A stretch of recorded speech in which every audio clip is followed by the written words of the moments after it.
آج اگر کسی مالدار کے بازو میں کوئی غریب آ کر کے بیٹھ جائے تو اس کی تیوری چڑھنے لگتی، میرے بازو میں کیسے بیٹھ سکتا ہے؟ یہی ہے، کسی علم والے کے بازو میں کوئی ان پڑھ آ کر بیٹھ جائے اس کی تیوری چڑھنے لگتی ہے، کسی اعلیٰ نسب کے بازو میں کوئی جن کو لوگ عرف عام میں رذیل سمجھتے حقیر سمجھتے وہ آ کے بیٹھ جائے اس کی تیوری چڑھنے لگتی ہے۔ جبکہ انما المؤمنون اخوہ، تمام مسلمان آپس میں بھائی بھائی۔ مجھے یہاں پر ایک واقعہ یاد آتا ہے امام اہل سنت سیدی اعلیٰ حضرت کا۔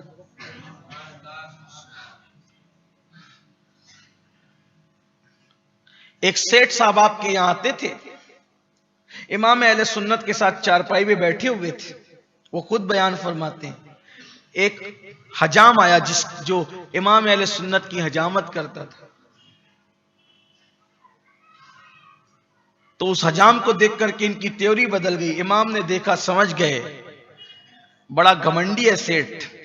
آپ نے فرمایا او فلاں آؤ، ہم سب مسلمان آپس میں بھائی بھائی ہیں، اپنے پاس بیٹھا لیا۔ اٹھ کر کے وہ سیٹ صاحب جو بھاگے پھر دوبارہ نہیں آئے۔ امام نے فرمایا ہمیں کیا غرض،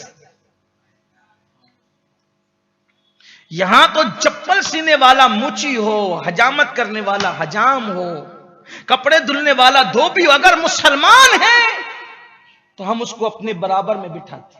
یہاں اونچ نیچ نہیں ہے، نسب کے اعتبار سے ایسا نہیں کہ کوئی معاذ اللہ دھوبی ہے تو اس کو کسی اعلیٰ نسب کے ساتھ کھانے پہ پابندی ہوگی۔ یہ دنیاوی رسومات کا مذہب نہیں ہے، یہ اسلام ہے۔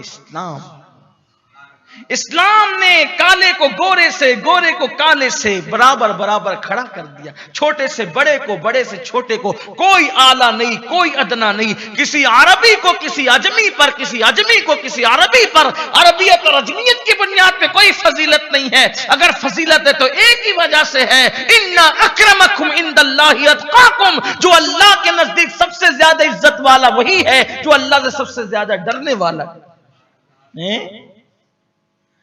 امام اہل سنت نے حجام کو اپنے بازو میں بٹھایا، وہ سیٹ صاحب بل بلاتے ہوئے چلے گئے، ہمیں کیا غرض، کہا ہمیں کیا غرض، سیٹ صاحب سے ہمیں کیا غرض، اس لیے کہ وہ چندے پہ پلنے والے نہیں تھے نا، اس لیے انہوں نے کہا ہمیں کیا غرض، جو رسول اللہ کے ٹکڑوں پہ پلنے والے ہوں انہیں کسی سے کیا غرض۔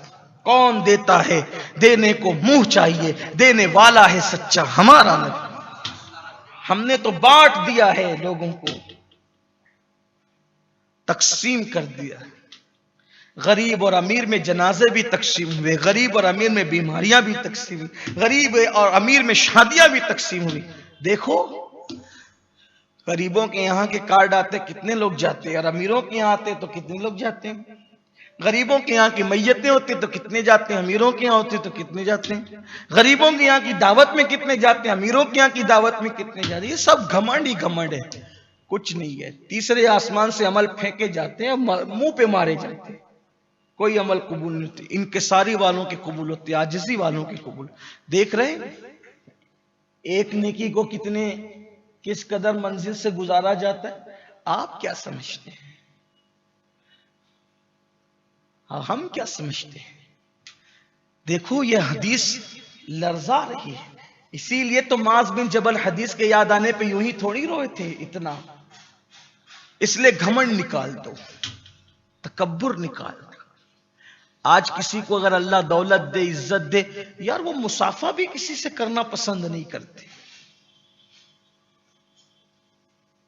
اگر مصافحہ بھی کریں گے تو منہ ٹیڑھا کر کے کریں گے، کیا اوقات ہے لوگوں کی۔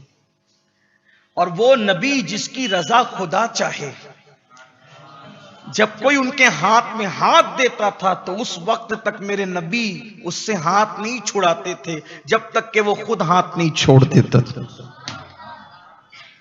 آسیو تھام لو دامن ان کا، وہ نہیں ہاتھ جھٹکنے والے۔ اتنے بڑے ہو کر کے کیسی عاجزی تھی، غلاموں کو ساتھ میں لے کر کھاتے تھے، غریبوں کو ساتھ۔ یا ایک بات مجھے اور یاد ہے، انہی کی تربیت کا نتیجہ تھا کہ اپنے گھر والوں کے اندر انہوں نے کیسی عاجزی پیدا کی تھی۔ ایک مرتبہ امام حسین راستے سے جا رہے تھے، توجہ کرنا،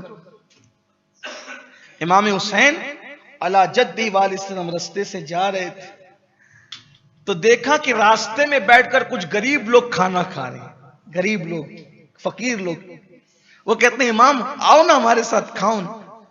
امام اپنی سواری سے اتر کر جاتے ہیں اور ان کے ساتھ بیٹھ کر کے ایک لقمہ اٹھاتے ہیں. اچھا میں چلوں؟ ہاں جائیے. خوش ہو گیا ان کا دل. بھئی غریبوں کا دل تو انہی کے پاس بیٹھنے سے خوش ہو گیا.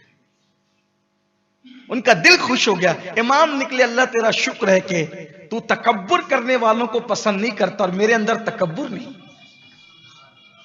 تکبر نہ کرو، نہ علم پر، نہ حسن پر، نہ تقوی پر، نہ پرہیزگاری پر، نہ نسب پر.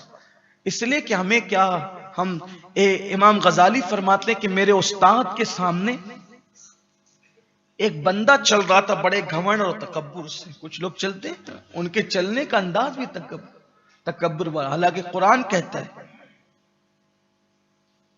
کہ زمین پہ اکڑ کے مت چل، زمین پہ اکڑ کے مت چل. بلکہ اللہ نے ولیوں کی پہچان بیان فرمائی کہ جو رحمان کے بندے ہیں وہ زمین پہ اکڑ کے نہیں چلتے.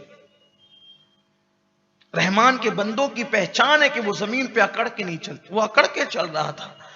امام غزالی کے استاد تھے، امام غزالی کے استاد. انہوں نے کہا اکڑ کے مت چل، گھمنڈ اللہ کو پسند نہیں، تکبر پسند نہیں اللہ کو. تو اس سے پہلے کہ وہ سدھرتا یا اپنی چال بدلتا، کیونکہ کچھ لوگ زیادہ ہی جڑ ہوتے نا تکبر میں. آپ نہیں پہچانتے میں کون ہوں. امام غزالی کے استاد کو کہہ رہا ہے، اپنی پہچان بتا رہا ہے. آپ نہیں پہچانتے میں کون ہوں. ہوگا کسی بڑے باپ کا بیٹا ہوگا تو کہتا ہے آپ نہیں پہچانتے کون ہوں. امام غزالی کے استاد نے کہا پہچانتا ہوں نا، بہت اچھے سے پہچانتا ہوں. کہا بتائیں میں کون ہوں. فرمایا تیری ابتدا ناپاک قطرہ ہے اور تیری انتہا قبر کی سڑی ہوئی مٹی اچھی طرح جانتا ہوں. کیڑے پڑیں گے اس مٹی میں جو تو بننے والا ہے. بدبودار گاڑا ہوگا جو تو بننے والا ہے، میں اچھی طرح جانتا ہوں. پیدا ہوا ہے ناپاک قطرے سے اور مرنے کے بعد تو نے مٹی ہو جانا ہے سڑی ہوئی، اچھی طرح جانتا ہوں. کر لے تکبر، آپ بھی کر لیں. میری چمڑی سب سے زیادہ گوری ہے، میں سب سے زیادہ پرنور ہوں. چمڑیوں کی سفیدی پرنوری ہوتی ہے کہ دلوں کا تقوی پرنوری ہوتی ہے. انما یخشی اللہ من عبادہ العلماء. اگر آپ سفید چمڑی کو نورانیت سمجھتے ہیں تو بلال کو کس کھاتے میں رکھو گے؟ اس لیے سفید چمڑیوں پہ نہ جائیں، اپنی سفید چمڑیوں پہ نہ اترائیں. اگر اس سفید چمڑی کو آپ قبر کے کیڑوں سے بچا لے گئے تو آپ کامیاب ہیں، ورنہ یہ تو مٹی ہونا اس میں. تو تکبر کرنے والوں کا عمل تیسرے آسمان سے واپس جاتا ہے.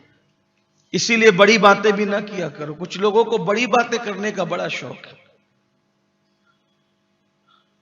ننگے نواب قلعے پہ گھر کچھ لوگ ہوتے، باپ کے مال پر اوقات اپنی بتانا شروع کر. کچھ لوگ بڑی باتیں کرتے ہیں. اچھا مال ہو کر بڑی بات کرے تو اللہ ناپسند کرتا ہے. کچھ تو ایسے ہوتے ہیں کہ ہوتا کچھ نہیں پھر بھی بہت کچھ بتاتے ہیں. اللہ کو بڑی بات پسند نہیں کسی حوالے سے. اور اب بڑی بات کرنے والے لوگ ہمیشہ نیچے دیکھتے ہیں. ایک مرتبہ ایک صاحب نے کہہ دیا مجھ سے پوچھ لو جو کہو گے میں جواب دے دوں گا. کیا کہا؟ مجھ سے پوچھ لو جو کہو گے میں جواب دے دوں. ایک چھوٹا سا بچہ اٹھ کے کھڑا ہوا. اس نے کہا حضور ذرا یہ بتا دیں. بلکہ وہ بچہ بھی کھڑا نہ ہوا. اس نے بازو والے سے کہا ذرا پوچھو نا، مجھے ادباً اچھا نہیں لگتا کہ ان سے پوچھوں. یہ کہہ رہے ہیں کہ جو پوچھو گے میں بول دوں گا، جواب دے دوں گا. ذرا ان سے پوچھو کہ وہ جو سلیمان علیہ السلام کا جب لشکر جا رہا تھا، وہ جو چونٹی نے کہا تھا کہ اے چونٹیوں اپنی اپنی بلوں میں گھس جاؤ، کہیں ایسا نہ ہو کہ سلیمان کا لشکر بے خیالی میں تمہیں کچل دے. تو وہ چونٹی نر تھی کہ مادہ تھی؟ ذرا پوچھئے نا حضرت.